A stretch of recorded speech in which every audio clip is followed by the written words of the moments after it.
ನಮಸ್ಕಾರ ಸ್ನೇಹಿತರೆ, ಎಲ್ಲರೂ ಚೆನ್ನಾಗಿದ್ದೀರಾ ಅನ್ಕೋತೀನಿ. ನೋಡಿ, ನಮ್ಮ ಕೆ ಆರ್ ಎಸ್ ಬ್ಯಾಕ್ ವಾಟರ್ಸು ಎಷ್ಟು ಬ್ಯೂಟಿಫುಲ್ ಆಗಿದೆ.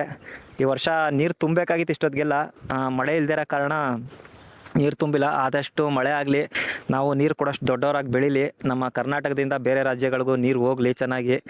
ಅಂದರೆ ನಮ್ಮಲ್ಲೇ ಜಾಸ್ತಿ ಇದ್ದು ಅವ್ರಿಗೆ ಕೊಡೋಂಗಾಗಲಿ, ನಾವು ತುಂಬ ಮಳೆ ಆಗಲಿ. ಇನ್ನು ನಮ್ಮ ದಸರಾ ವಿಚಾರಕ್ಕೆ ಬಂದರೆ ತುಂಬ ಜನ ಕೇಳ್ತಾ ಇರ್ತೀರಾ. ಈಗ ಆಲ್ರೆಡಿ ಸೋಷಿಯಲ್ ಮೀಡ್ಯಾದಲ್ಲೂ ನೀವು ನೋಡಿರ್ತೀರ, ಯಾವನೇ ಬರುತ್ತೆ ಯಾವನೇ ಬರಲ್ಲ ಅಂತ. ಭೀಮಾ ಬರೋದು ಡೌಟ್ ಅಂತೆ, ಶ್ರೀಕಂಠ ಬರೋದು ಡೌಟ್ ಅಂತೆ, ಹರ್ಷ ಬರೋದು ಡೌಟ್ ಅಂತೆ ಅಂತೆಲ್ಲ ನ್ಯೂಸ್ ಆಯ್ತಿದೆ. ನೋಡೋಣ, ನಮ್ಮ ಡಾಕ್ಟ್ರುಗಳು ಮತ್ತು ಅಧಿಕಾರಿಗಳು ಅದ್ರ ಬಗ್ಗೆ ಇನ್ನೇನು ಸ್ವಲ್ಪ ದಿನದಲ್ಲೇ ಕನ್ಫರ್ಮ್ ಮಾಡ್ತಾರೆ. ಈಗ ಫಸ್ಟ್ ಬ್ಯಾಚ್ ಆನೆಗಳು ಯಾವ್ದ್ಯಾವ್ದು ಬರಬೇಕು ಅಂತ ಅನೌನ್ಸ್ ಕೂಡ ಮಾಡ್ತಾರೆ. ನಾವು ಕೂಡ ವೆಯ್ಟಿಂಗು, ಫಿಂಗರ್ ಕ್ರಾಸ್ಡು ನಮ್ಮದು.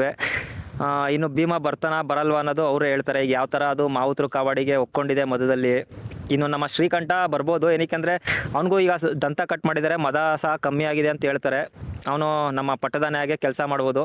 ನಮ್ಮ ಮೈಸೂರು ಮಹಾರಾಣಿಯವರು ಏನು ಲಾಸ್ಟ್ ವರ್ಷ ಆನೆ ಬೇಕು ಅಂತ ಅವರೇ ಸೆಲೆಕ್ಟ್ ಮಾಡಿ, ಅಂದರೆ ಅವರು ನಮ್ಮ ರಾಜರ ಹೆಸರೇ ಮಡಗಿರೋದಕ್ಕೆ, ನರಸಿಂಹರಾಜ ಶ್ರೀಕಂಠ ದತ್ತ ಒಡೆಯರ್ ಅಂತ. ಅವನು ಸಹ ಬರ್ಬೋದು. ಇನ್ನು ನಮ್ಮ ಹರ್ಷನ ಬಗ್ಗೆ, ಲೆಜೆಂಡ್ ಹರ್ಷನ ಬಗ್ಗೆ ಹೇಳ್ಬೇಕಂದ್ರೆ 2017ನೇ ಇಸ್ವಿಲೇ ಲಾಸ್ಟ್ ದಸರಾ ಮಾಡಿದ್ದು ನಮ್ಮ ಹರ್ಷ. ಅದಾದ ನಂತರ ಯಾವುದೇ ರೀತಿ ಅವನು ದಸರಾಕ್ಕೆ ಸೆಲೆಕ್ಷನ್ ಆಗಿರಲಿಲ್ಲ. ಕಾರ್ಯಾಚರಣೆಗಳು ತುಂಬ ಚೆನ್ನಾಗಿ ಮಾಡಿದ್ದಾನೆ. ಹುಲಿ ಕಾರ್ಯಾಚರಣೆ ಆಗಿರ್ಬೋದು, ಆನೆ ಕಾರ್ಯಾಚರಣೆಯಲ್ಲಿ ಭಾಗವಹಿಸಿದ್ದಾನೆ.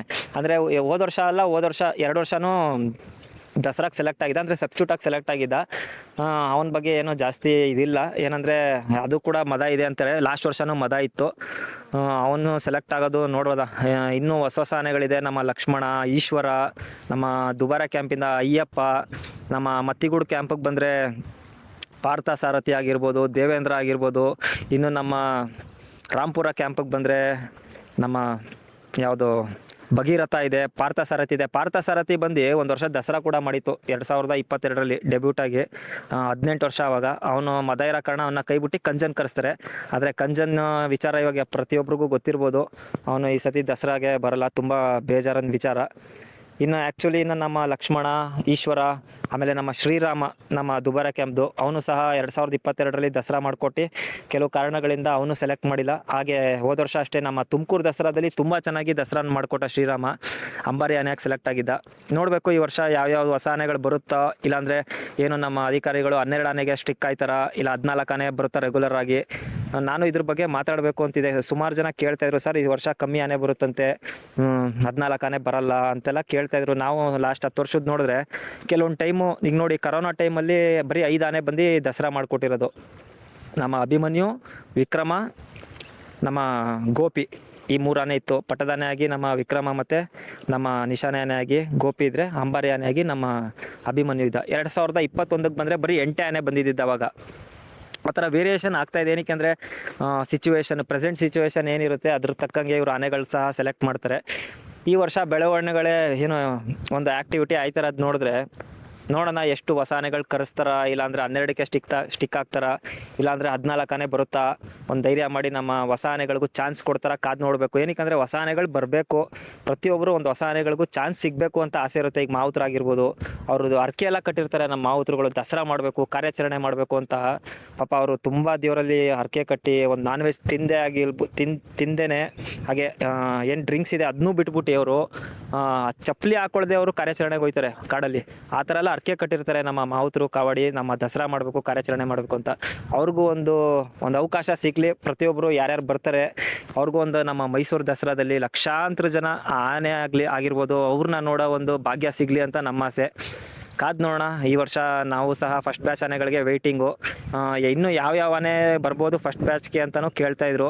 ಈ ಸತಿ ನಮ್ಮ ಗೋಪಿ ಆನೆ ಫಸ್ಟ್ ಬ್ಯಾಚಿಗೆ ಬರ್ಬೋದು. ಏನಕ್ಕೆ ಅಂದರೆ ಹೋದ ವರ್ಷ ನಮ್ಮ ಫಸ್ಟ್ ಬ್ಯಾಚ್ ಆನೆಯಲ್ಲಿ ಕಂಜನ್ ಇತ್ತು, ಆದರೆ ಈ ವರ್ಷ ಕಂಜನ್ ಬರದೇ ಇರೋದ್ರಿಂದ ನಮ್ಮ ದುಬಾರ ಕ್ಯಾಂಪಿಂದ ಗೋಪಿ ಬರ್ಬೋದು. ಅವ್ನು ಸೆಕೆಂಡ್ ಬ್ಯಾಚಲ್ಲಿ ಬಂದಿದ್ದ. ಗೋಪಿ, ಸುಗ್ರೀವ ಮತ್ತು ನಮ್ಮ ರೂಪ, ಹೇಮಾವತಿ, ಶ್ರೀಕಂಠ, ಇದಿಷ್ಟು ಸೆಕೆಂಡ್ ಬ್ಯಾಚಿಗೆ ಬಂದಂಥ ಆನೆಗಳು. ಆದರೆ ಗೋಪಿಗೆ ಈ ಸತಿ ಫಸ್ಟ್ ಬ್ಯಾಚ್ಗೆ ಚಾನ್ಸ್ ಸಿಗ್ಬೋದು.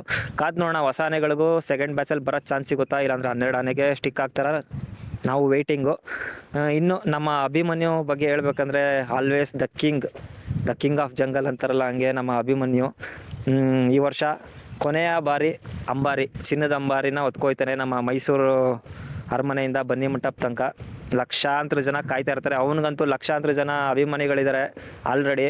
ನಮ್ಮ ಇಂಡಿಯಾ ಅಲ್ಲ, ಆಚೆ ಕಡೆ, ನಮ್ಮ ಇಂಡಿಯಾದಿಂದ ಆಚೆ ಕಡೆನೂ ಲಕ್ಷಾಂತರ ಜನ ಅವನ್ನ ನೋಡ್ತಾ ಇರ್ತಾರೆ. ನೋಡೋಣ, ಅವನು ಸಹ ನೆಕ್ಸ್ಟು ದಸರಾಗೆ ಬರ್ತಾನೆ. ದಸರಾಗೆ ಬರಲ್ಲ ಅಂತ ಏನಲ್ಲ. ಈಗ ಅರ್ಜುನ ಅಷ್ಟೇ ರಿಟೈರ್ಡ್ ಆದಮೇಲೆ ಅವನು ಸಹ ಕಾರ್ಯಾಚರಣೆ ಮಾಡಿಕೊಟ್ಟ ಅರ್ಜುನ. ಆಮೇಲೆ ನಮ್ಮ ಬಲರಾಮ ಆನೆನೂ ಅಷ್ಟೇ ರಿಟೈರ್ಡ್ ಆದಮೇಲೆ ಅವನು ಸಹ ನಿಶಾನೆ ಆನೆಯಾಗಿ ಕೆಲಸ ಮಾಡಿತ್ತು ನಮ್ಮ ಬಲರಾಮ. ಅದೇ ಕೆಲಸ ನಮ್ಮ ಅರ್ಜುನನು ಮಾಡ್ತು ರಿಟೈರ್ಡ್ ಆದಮೇಲೆ ನಿಶಾನೆ ಆನೆಯಾಗಿ. ಈಗ ಪ್ರೆಸೆಂಟು ನಮ್ಮ ಧನಂಜಯ ಮಾಡ್ತಾ ಇದ್ದಾನೆ ನಾನು ನಿಶಾನೆ ಆನೆಯಾಗಿ. ಅವನು ಸಹ ಫ್ಯೂಚರಲ್ಲಿ ನಮ್ಮ ಮೈಸೂರು ದಸರಾ ಆಗಿರ್ಬೋದು, ಇಲ್ಲ ಶ್ರೀರಂಗಪಟ್ಟಣ ದಸರಾದಾಗಿರ್ಬೋದು ಅಂಬಾರಿ ಆನೆ ಆಗ್ಬೋದು. ತಾಯಿ ಚಾಮುಂಡೇಶ್ವರಿ ಯಾರಿಗೆ ಸೆಲೆಕ್ಟ್ ಮಾಡ್ತದೆ ಆ ಆನೆ ಸೆಲೆಕ್ಟ್ ಆಗುತ್ತೆ. ಹಾಗೆ ನಮ್ಮ ಅಧಿಕಾರಿಗಳ ಕೃಪಾ ಕಟಾಕ್ಷನೂ ಇರಬೇಕು ನಮ್ಮ ಆನೆಗಳ ಮೇಲೆ, ಯಾರು ಸೆಲೆಕ್ಟ್ ಆಗ್ತಾರೆ ಅಂತ. ಮಹೇಂದ್ರ ಇದ್ದಾನೆ, ಸುಗ್ರೀವ ಇದ್ದಾನೆ, ಏಕಲವ್ಯ. ಎಸ್ಪೆಷಲಿ ಹೇಳ್ಬೇಕಂದ್ರೆ ನಮ್ಮ ಪ್ರಶಾಂತ ಅನ್ಸಂಗ್ ಹೀರೋ ಅಂತಲೇ ಕರಿಬೋದು. ಪಾಪ ಎಷ್ಟೇ ಕೆಲಸ ಮಾಡಿದ್ರು ಒಂದು ಆಫೀಸಲ್ಲಿ ಅವನು ಹೆಸ್ರನ್ನೇ ಬರಲ್ಲ, ಆ ಥರ ಒಂದು ಆನೆ ನಮ್ಮ ಪ್ರಶಾಂತ. 55 ವರ್ಷ ಇವಾಗ ನಮ್ಮ ಪ್ರಶಾಂತಂಗೆ. ಅವನಿಗೊಂದು 3 ವರ್ಷ ಚಾನ್ಸ್ ಸಿಗಬೇಕು, ಅವನು ಸಹ ಅಂಬಾರಿ ಹೊರಬೇಕು ಅಂತ ನನ್ನ ಪರ್ಸ್ನಲ್ ಆಸೆ. ಏನಕ್ಕಂದರೆ ಅಷ್ಟು ಕೆಲಸ ಮಾಡಿರೋ ಆನೆ, ಅಷ್ಟು ಲಕ್ಷಣ ಇರೋ ಆನೆ. ಆ ಆನೆ ಮುಂದೆ ನಿಂತ್ಕೊಂಡ್ರೆ ನಾನಂತೂ 5 ನಿಮಿಷ ನಿಂತ್ಕೊಬಿಡ್ತೀನಿ.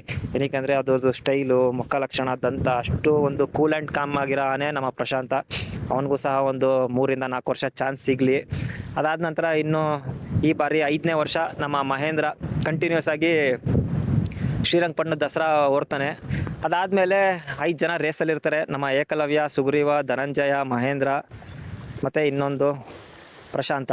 ಇಷ್ಟು ಆನೆಗಳು ನಮ್ಮ ಮೈಸೂರು ದಸರಾ ಯಾರು ಓಡ್ತಾರೆ ಗೊತ್ತಿಲ್ಲ, ನಾವು ಕಾಯ್ತಾ ಇರ್ತೀವಿ. ನಿಮ್ಗೆ ಯಾರು ಆಸೆ ಹಾಗೆ ಕಮೆಂಟ್ ಮಾಡಿ. ಮೈಸೂರು ದಸರಾದು ಅಭಿಮನ್ಯು ಆದಮೇಲೆ ಯಾರು ಚಿನ್ನದ ಅಂಬಾರಿ ಹೊರಬೇಕು ಅಂತ ಕಾದು ನೋಡೋಣ. ಹಾಗೆ ಹೇಳದ್ನಲ್ಲ, ನಮ್ಮ ಅಧಿಕಾರಿಗಳ ಕೃಪಾ ಕಟಾಕ್ಷನ ಇರಬೇಕು, ನಮ್ಮ ತಾಯಿ ಚಾಮುಂಡೇಶ್ವರಿ ಆಶೀರ್ವಾದನೂ ಇರಬೇಕು. ಕಾದು ನೋಡೋಣ, ವೆಯ್ಟಿಂಗ್ ನಾವು. ಇನ್ನು ಈ ವರ್ಷ ಹೊಸ ಆನೆಗಳು ಬರಲಿ ನಮ್ಮ ಮೈಸೂರು ದಸರಾಗೆ. ಸುಮಾರು ಊರುಗಳಿಂದೆಲ್ಲ ಆನೆಗಳು ಬರೀ ವಾಕಿಂಗ್ ನೋಡೋಕ್ಕೆ ಬರ್ತಾರೆ ನಮ್ಮ ಮೈಸೂರು ದಸರಾದಲ್ಲಿ. ಬೆಂಗಳೂರು ಆಗಿರ್ಬೋದು, ತುಮಕೂರು, ಮಂಗಳೂರು, ನೈಟೆಲ್ಲ ಅಲ್ಲಿ ಬಿಟ್ಬಿಟ್ಟು ಬೆಳಗ್ಗೆ 7 ಗಂಟೆ 7:30ಗೆ ನಮ್ಮ ಆನೆಗಳು ವಾಕಿಂಗ್ ನೋಡೋಕ್ಕೆ ಬರ್ತಾರೆ. ತುಂಬ ಖುಷಿ, ನಮ್ಮ ಆನೆಗಳು ನೋಡೋಕ್ಕೆ ಬರ್ತಾರೆ ಎಷ್ಟೊಂದು ದೂರದಿಂದ. ಅಂದರೆ ಎಲ್ಲ ಸೋಷಿಯಲ್ ಮೀಡಿಯಾ ಪ್ರಭಾವ, ಎಲ್ಲ ಆನೆಗಳು ನೋಡಬೇಕು ಕ್ರೇಜು. ಈಗ ಎಷ್ಟೊಂದು ಜನ ಕಾಯ್ತಾ ಇರ್ತಾರೆ ಕ್ಯಾಂಪ್ ಯಾವಾಗ ಓಪನ್ ಅಂತ. ಸುಮಾರು ಜನಕ್ಕೆ ಕ್ವಶನ್ಸು. ನಾವು ಕೂಡ 2 ತಿಂಗಳಾಯಿತು ಆನೆಗಳು ನೋಡಿ ಕ್ಯಾಂಪಲ್ಲಿ. ನಾವು ಸಹ ಕಾಯ್ತಾ ಇದ್ದೀವಿ. ಈಗ ಆಗಸ್ಟ್ 15ನೇ ತಾರೀಕು ನಮ್ಮ ಸಕ್ರೆಬೈಲ್ ಕ್ಯಾಂಪ್ ಓಪನ್ನು ಅಂತ ಹೇಳ್ತಾ ಇದ್ದಾರೆ. ಅಂದರೆ ಕನ್ಫರ್ಮ್ ಇಲ್ಲ ಇನ್ನೂ. ಕನ್ಫರ್ಮ್ ಮಾಡಿ ನಾನು ಸಹ ಅದನ್ನು ವೀಡಿಯೋ ಮಾಡಾಕ್ತೀನಿ. ಆಗಸ್ಟ್ 15ಕ್ಕೆ ಓಪನ್ ಅಂತ. ನಾವು ಸಹ ವೇಟಿಂಗು ನಮ್ಮ ಅಭಿಮನ್ಯುನ ನೋಡೋಕ್ಕೆ. ಇನ್ನು ನಮ್ಮ ಅಭಿಮನ್ಯು ಹೊಸ ಲುಕ್ಕು ಈ ವರ್ಷ ನೋಡೋಕ್ಕೆ ಸಿಗುತ್ತೆ. ಏನಕ್ಕಂದರೆ ದಂತ ಈ ಥರ ಇತ್ತು ಮೊದಲು, ಈಗ ಹಿಂಗೆ ಸ್ಟ್ರೈಟ್ ಆಗಿದೆ. ಏನು ಅದು ಆಭರಣ ಆಗ್ತಾಯಿದ್ರು ಮೊದಲು ಸರಿಯಾಗಿ ಕೂರ್ತಿರಲಿಲ್ಲ. ಈ ವರ್ಷ ದಂತ ಕಟ್ಟಾಗಿರೋದ್ರಿಂದ ಒಂಥರ ಸಗದಾಗಿರುತ್ತೆ, ಒಂಥರ ತೊಟ್ಲು ದಂತ ಥರ ನೀಟಾಗಿ ಕಾಣುತ್ತೆ ಹಿಂಗೆ ಉದ್ದಕ್ಕೆ. ನಾವು ಸಹ ವೇಟಿಂಗು ನಮ್ಮ ಅಭಿಮನ್ಯುನ ನೋಡೋಕ್ಕೆ. ದಸರಾದಲ್ಲಿ ಹೊಸ ಲುಕ್ಕಲ್ಲಿ ನಿಮ್ಮ ಮುಂದೆ ಅಭಿಮನ್ಯು ಬರ್ತಾನೆ. ಎಲ್ಲರೂ ಕಾಯ್ತಾ ಇರಿ. Thank you.